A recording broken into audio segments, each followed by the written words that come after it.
Global Typhoon, Chairman TV. Weather update. Helping homeless people. Please subscribe.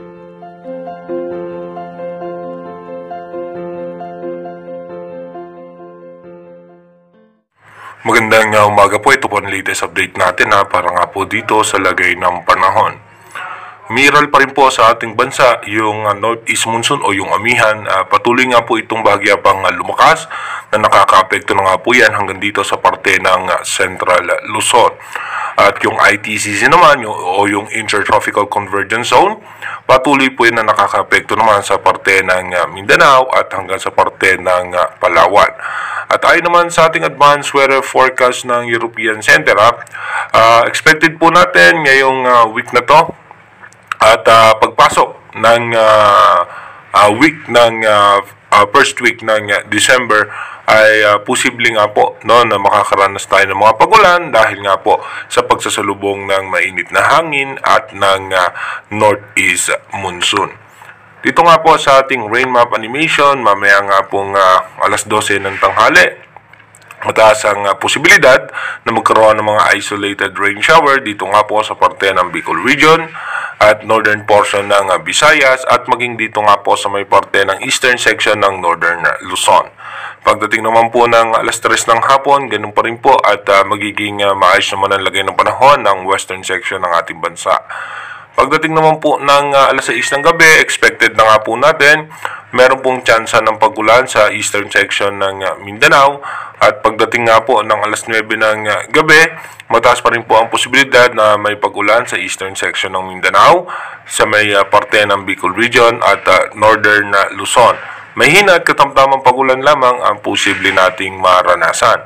Dumako na nga po tayo sa ating advanced weather forecast. Sa ating advanced weather forecast, bukas nga po expected na natin na may chance pa rin po ng pagulan sa may parte ng extreme northern Luzon at northern Luzon maging sa dulong bahagi ng Mindanao. By November 28 and 29, expected natin patuloy pang lalakas yung amihan at yung shear line ay magpapaulan po yan sa eastern section ng Luzon at yung ITCZ naman ay patuloy na magpapaulan sa may parte ng Visayas at ng Palawan.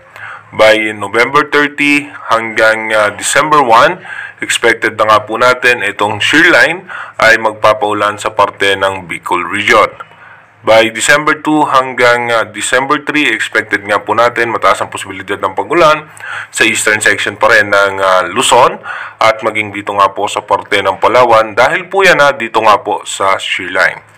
Pagdating naman po ng December 4 hanggang December 5, expected po natin na mataas pa rin ang tsansa ng pagulan sa eastern section ng Luzon at maging dito sa Palawan dahil nga po dito nga sa may shear line.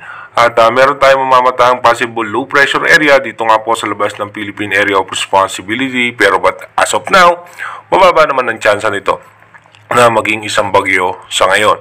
Again, inuulit natin, yung ating advanced weather forecast is possible scenario pa lamang po yan, malaki pa rin ang tsansa na magbago po lahat yan. Kaya manatili tayong tumutok sa ating advanced weather forecast para malaman natin yung mga posibleng sama ng panahon na makaka-apekto sa ating bansa. Mag-iingat po tayo palagi. God bless po sa ating lahat.